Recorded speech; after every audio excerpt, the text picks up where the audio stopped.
ही सगळी मंडळी आहेत ना, ह्यांच्या दृष्टीनं ठाकरे ठाकरे ठाकरे घराणं हे देवस्थान आहेत. उद्धव ठाकरेंची अंधश्रद्धा ही संजय राऊत आहे. बरं, संजय म्हणाल ते फायनल. सर्वसामान्य कार्यकर्त्याला विश्वासात घेणारे उद्धव ठाकरे नाहीत. सर्वसामान्य मातोश्रीमध्ये प्रवेश करू शकत नाही.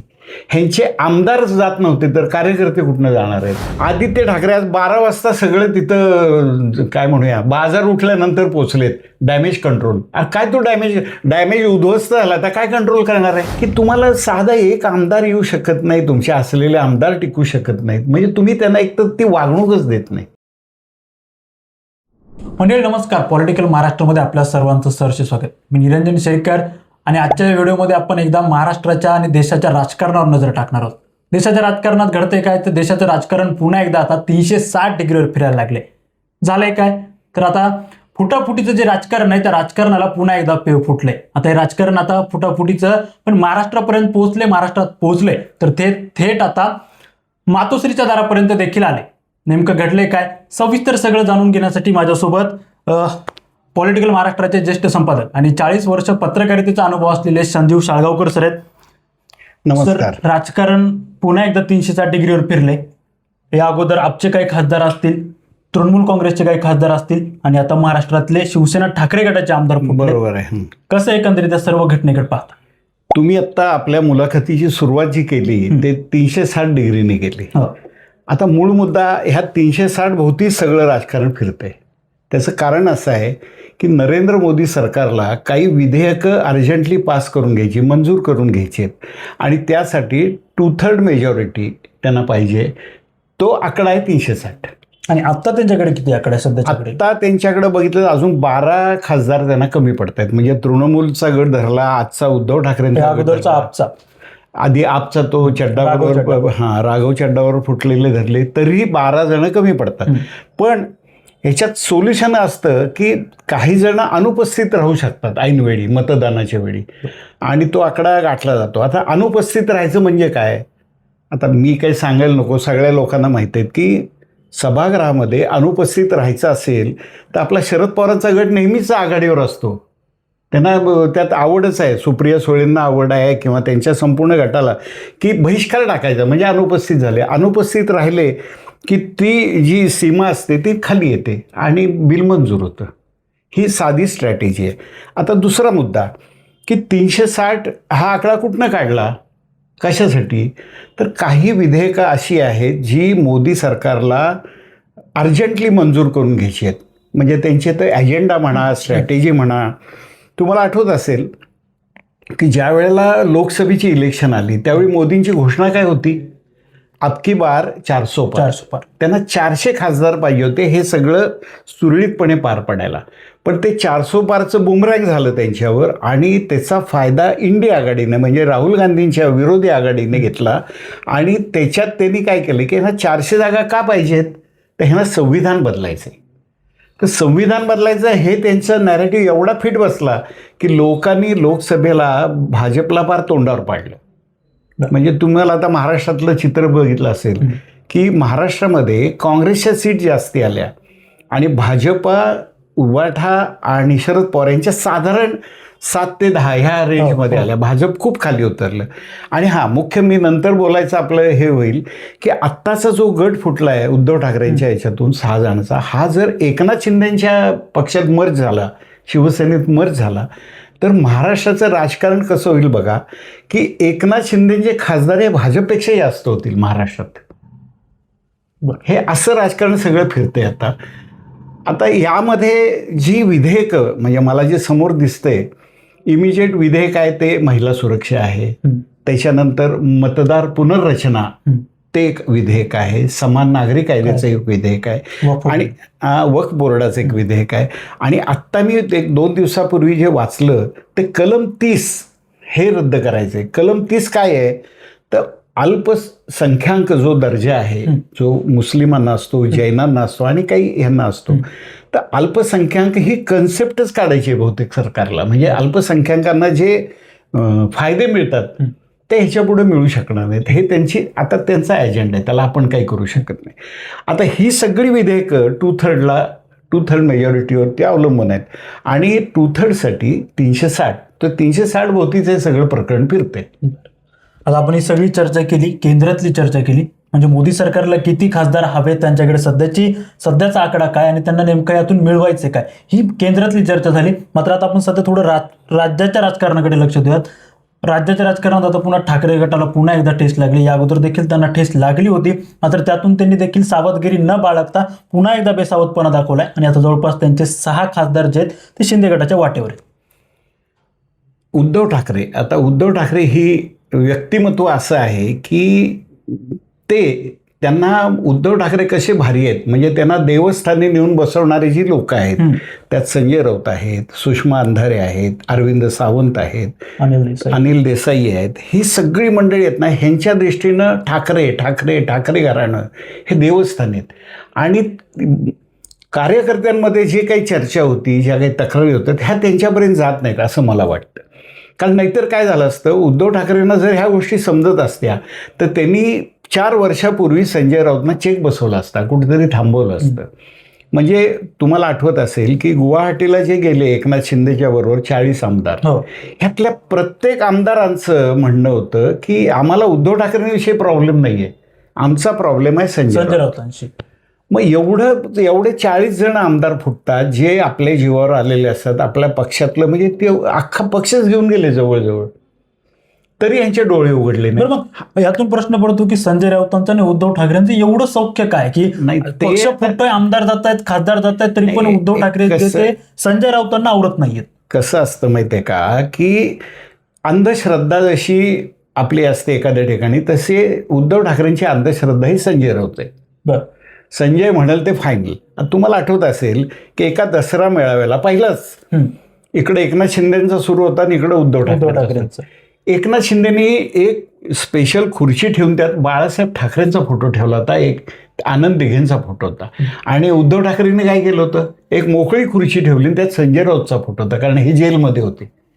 हे जर तुम्ही लोकांना जर दाखवत असाल आपली बुद्धिमत्ता किती आहे, IQ किती आहे, हे तर IQ नाही, हेच त्यातनं सिद्ध होतं मुळात, की एखाद्या व्यक्तीमुळं आपल्याला वारंवार ठेचा लागतायत, वारंवार जखमा होत आहेत, तर तिथं कुठंतरी तुम्ही थांबवलं पाहिजे ना, तिथं त्याला काहीतरी ऑपरेशन केलं पाहिजे. एखादं दुखणं असेल ते तुम्ही त्याला सुसाट सोडलं. आज सुद्धा सकाळी ह्यांचे सगळे ते 6 खासदार गेले, तरी संजय राऊत म्हणतात की अजून निश्चित नाहीये, अजून. अरे गेले 1.5 महिन्यापूर्वीपासून हे ऑपरेशन टायगर चर्चा अगोदरपासून सुरू होती. मग ठाकरे गटातील उद्धव ठाकरे असतील, संजय राऊत असतील किंवा वरिष्ठ नेते असतील, यांना याबाबत थोडी देखील सूचना नव्हती, बाळगलीच नाही.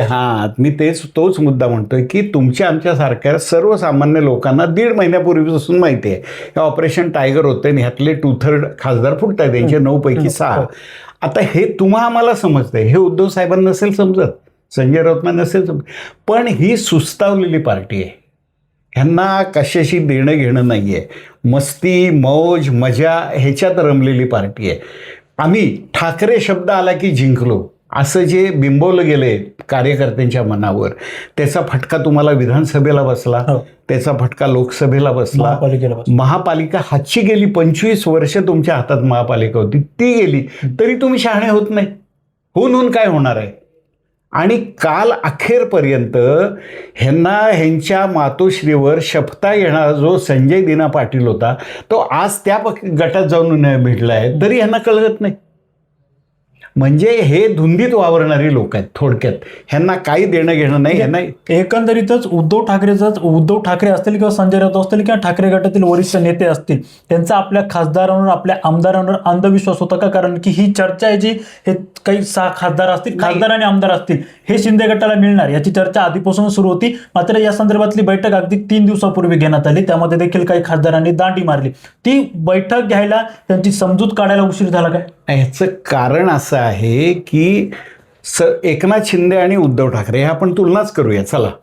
ह्यांची कामकाजाची पद्धत अशी आहे ना की सर्वसामान्य कार्यकर्त्याला विश्वासात घेणारे उद्धव ठाकरे नाहीत.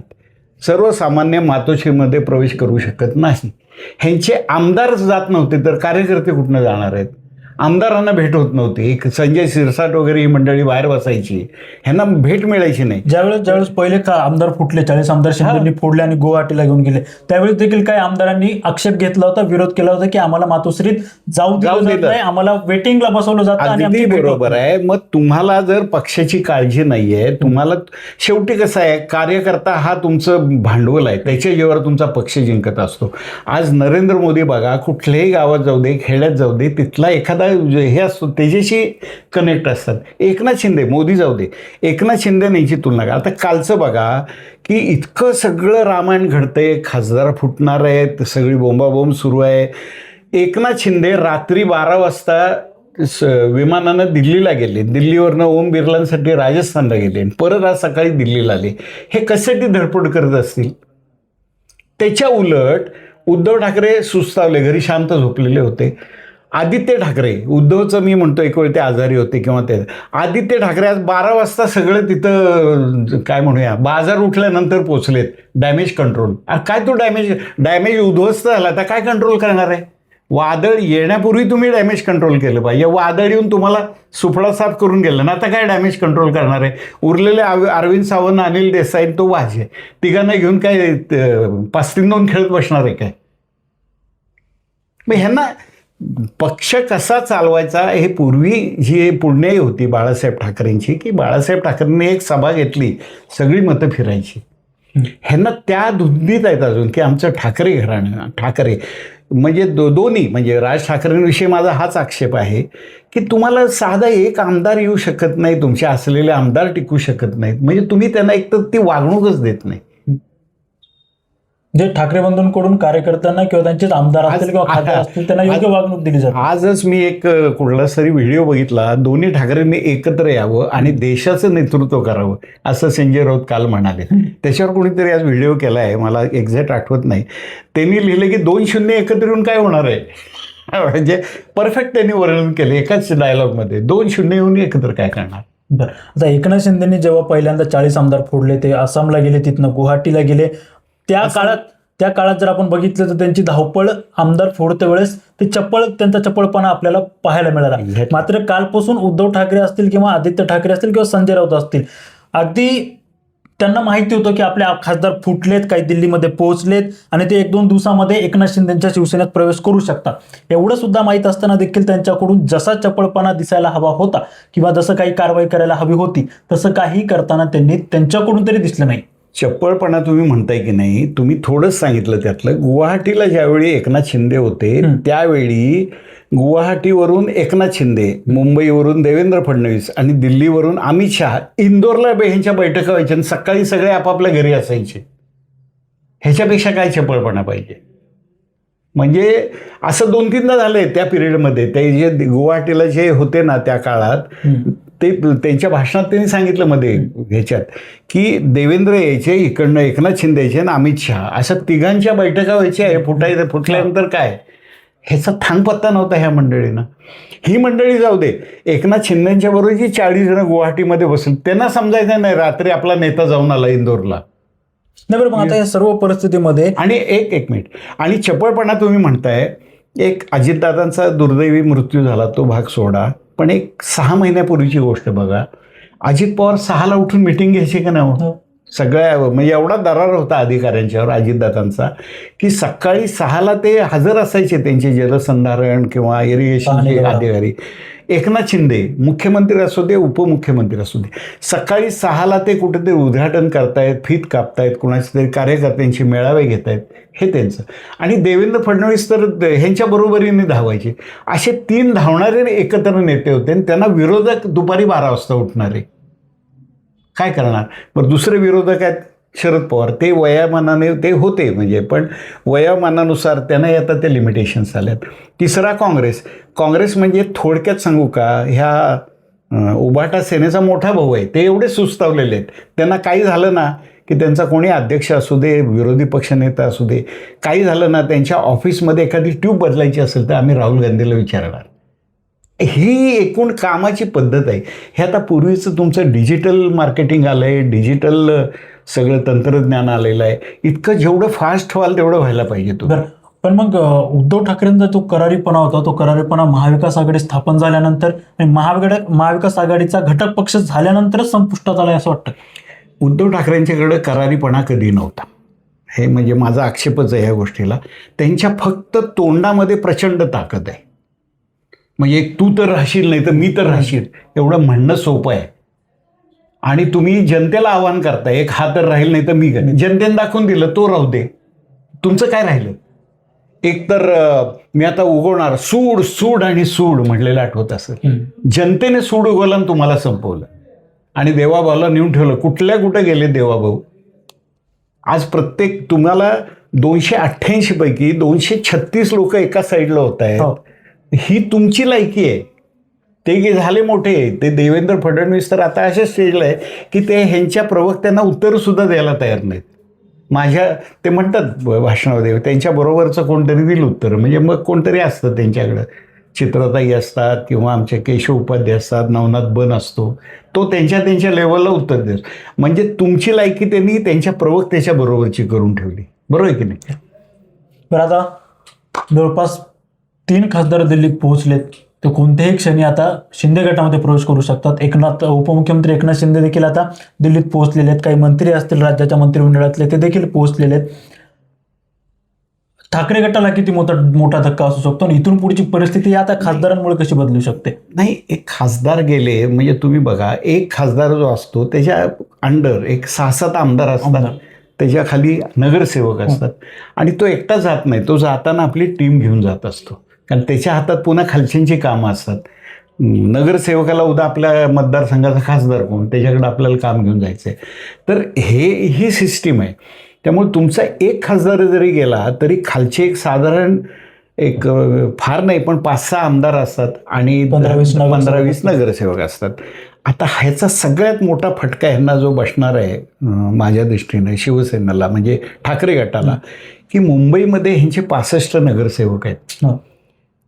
दुसरा ह्याच्याऐवजी दुसरा एक मी मुद्दा तुम्हाला सांगतो की विरोधी पक्षात बसण्याची जी मानसिकता लागते ती भाजपकडे आहे. ह्या विरोधी बाकीच्यांच्याकडे मानसिकता नाही. आपण विरोधी पक्षात आपण सत्ताधाऱ्यांच्या बरोबर जायचं हे डोक्यात असतं, कारण सगळे असतात त्यांची काय रोजीरोटी त्याच्यावर असते, त्यांची फिल्डिंग त्याच्यावर असते त्यांचं. भाजप बघा तुम्ही की 90 सालापासून जर बघितलं तर ह्यांचे खासदार कधी फुटत नाहीत. आत्ता ते मुद्दा घेऊन उतरले, 90 खासदार आहेत, ठीक आहे आम्ही विरोधात बसू. 190 झाले आम्ही विरोधात बसू. 200 झाले विरोधात बसू. मग त्या 3-4 वेळा विरोधात बसल्यानंतर हे सत्तेवर येतात. काल आता सुषमा अंधारे म्हणाले आम्ही विरोधात बसू. विरोधात बसू म्हणायची गरजच नाही, तुम्हाला बसवलं विरोधात मतदारांनी आणि तुम्ही काय बसू म्हणताय. आता तुम्हाला विरोधात बसायची मानसिकता नव्हती का, तर तुम्ही जाऊन काँग्रेसच्या मांडीवर बसला आणि हे जनतेला अजिबात पटलेलं नाही. तुम्ही आता कितीही यांना गद्दार म्हणा, एकनाथ शिंदेला गद्दार म्हणा, देवेंद्रनी माणसं फोडली म्हणा किंवा भाजपनी फोडली म्हणा, काही बोलण्याची नीतिमत्ता तुमच्याकडे नाही. नीतिमत्तेचा तुम्हाला बेसच नाही आहे. का तर बाळासाहेब ठाकरेंचं जे स्लोगन होतं की माझं दुकान बंद करीन पण काँग्रेसबरोबर जाणार नाही, नेमकं तेवढं उद्धव ठाकरेंनी उलटं केलं. मग हेच या अगोदर फुटलेल्या 40 आमदारांना असेल किंवा मग आता फुटलेल्या खासदारांना असेल, महाविकास आघाडीसोबत जाणं राष्ट्रवादी शरद पवार गटाशी आणि काँग्रेसशी जाणं पटलेलं नव्हतं.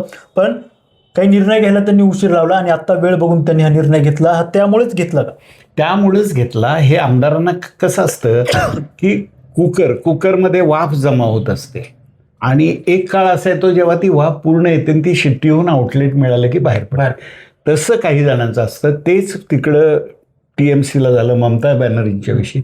80 पैकी 60 तिचे आमदार फुटून गेले. म्हणजे काय, ममता बॅनर्जींनी ज्या ह्यांनी सत्ता गाजवली बंगालमध्ये, 80 पैकी 60 तुझे आमदार निघून जातात. म्हणजे काय, म्हणजे ती कुठेतरी धुमसत होती ती लोक आणि त्यांना आउटलेट मिळालं. आपल्याला आता ममता बॅनर्जी संपल्यात ना, आता आपल्याला धोका नाही, चला आपल्या ह्यानी जाऊया.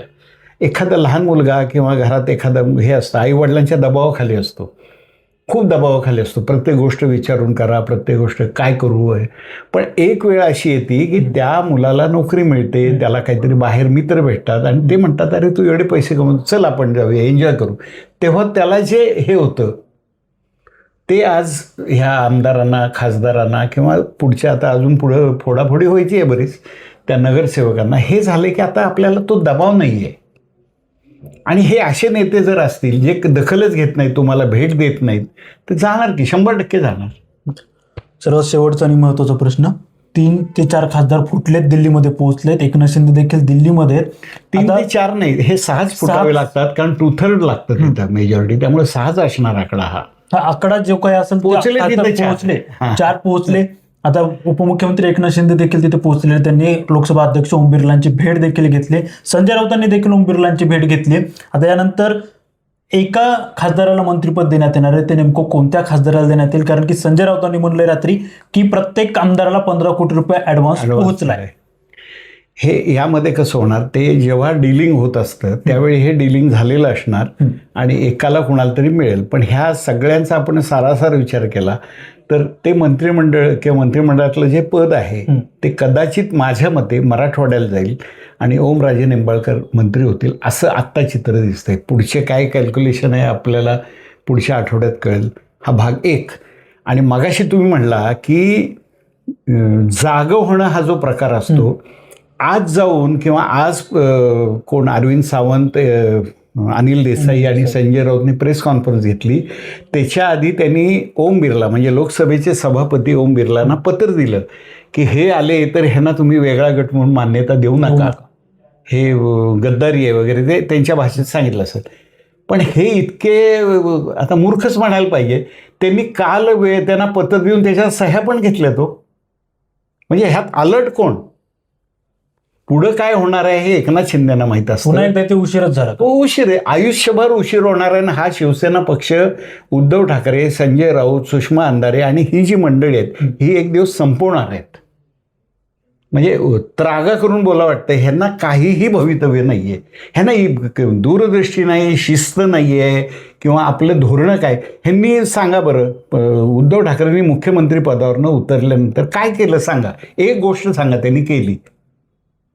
ह्याच्या उलट भाजपवाले साधे प्रवक्ता असू दे, नवनाथ बन असू दे किंवा साधा नगरसेवक असू दे, तो मोदींची 100 कामं सांगेल तुम्हाला. आपल्या देवाभाऊची 50 कामं सांगेल, देवाभाऊनी हे केलं, देवाभाऊनी ते केलं. तुमच्याकडं तुमचा कार्यकर्त्याला सांगायला एखादं तरी काम आहे का? फक्त शिव्या देणं, टोमणे मारणं, कुत्सितपणा हे करणं आणि चांगलं काम होत असलं तर स्टे आणणं, दुसरं तुम्ही काही करू शकत नाही. आणि ही इतकं काय म्हणू त्याला घसरगुंडी सुरू झालेली आहे ह्यांची. आणि शेवटी माझ्या मते आज कोणतरी म्हणलं आत्ता टी व्हीवरती की मागं वळून बघितलं तर फक्त उद्धव ठाकरे, आदित्य ठाकरे, संजय राऊत हे तिघंच राहतील आणि आणखीन एखादा चौथा मिळाला तर ते कॅरम बोर्ड एक आणखीन सोंगटे खेळत बसतील. बाकी काही ह्यांना शून्य भवितव्य आहे. नक्कीच मंडळी, महाराष्ट्राचं राजकारण देखील आता भारताच्या राजकारणाप्रमाणे 360 डिग्रीवर फिरताना दिसते. कारण की मागच्या 3 दिवसांपासून ठाकरेंच्या गटाचे जे खासदार आहेत ते खासदार फुटण्याची शक्यता वर्तवली जात होती. त्या ऑपरेशनला काल रात्रीपासून आता खऱ्या अर्थाने सुरुवात झाली. ठाकरेंचे जे 3 खासदार होते ते खासदार दिल्लीत पोहोचले. दिल्लीत पोहोचल्यानंतर त्यांनी लोकसभा अध्यक्ष ओम बिर्लांची भेट घेतली. ओम बिर्लांची भेट त्यांनी घेतल्यानंतर मात्र ठाकरे सेना आता पुन्हा अलर्ट मोडवर झाली. पण त्या ठाकरे सेनेच्या आता खरं तर त्यांच्या सावधपणाला उशीर झालेला आहे की काय असा प्रश्न पडतोय. संजय राऊतांनी ओम बिर्लांची भेट घेतल्यानंतर जे 3 खासदार आहेत त्यांना वेगळा गट स्थापन करण्याची परवानगी देऊ नका कारण ते गद्दार आहेत असं त्यांच्याशी बैठक घेऊन त्यांच्याशी चर्चा केली. मात्र 3 खासदारांनी आता आपला जो मार्ग आहे तो मार्ग निवडलाय. त्यांनी दिल्लीपर्यंत पोहोचलेत आणि त्यांनी अध्यक्षांची भेट घेऊन आता लवकरच ते शिंदे सेनेत नेमके प्रवेश कधी करतात हे बघणं महत्त्वाचं ठरणार आहे. ह्याच्यावर पूर्वीपासून एक म्हण आहे, बैल गेला आणि झोपा केला, ती बरोबर ह्यांना लागू पडते, बाकी काही नाही त्याची. नक्कीच जसं सर म्हणले की बैल गेला आणि झोपा केला असंच काहीसा प्रकार खरं तर आता ठाकरे सेनेसोबत घडताना दिसतोय. त्यामुळे आता जे 3 ते 4 खासदार दिल्लीत पोहोचलेत त्यांनी शिंदे गटामध्ये काहीच क्षणामध्ये ते प्रवेश देखील करू शकतात. मात्र आता या पोहोचलेल्या खासदारांपैकी नेमकं मंत्रिपद कुणाला मिळतं याबद्दल तुम्हाला काय वाटतं हे आम्हाला कमेंट करून नक्की कळवा. तुर्तास या व्हिडिओमध्ये इथेच थांबूयात. खूप खूप धन्यवाद. धन्यवाद.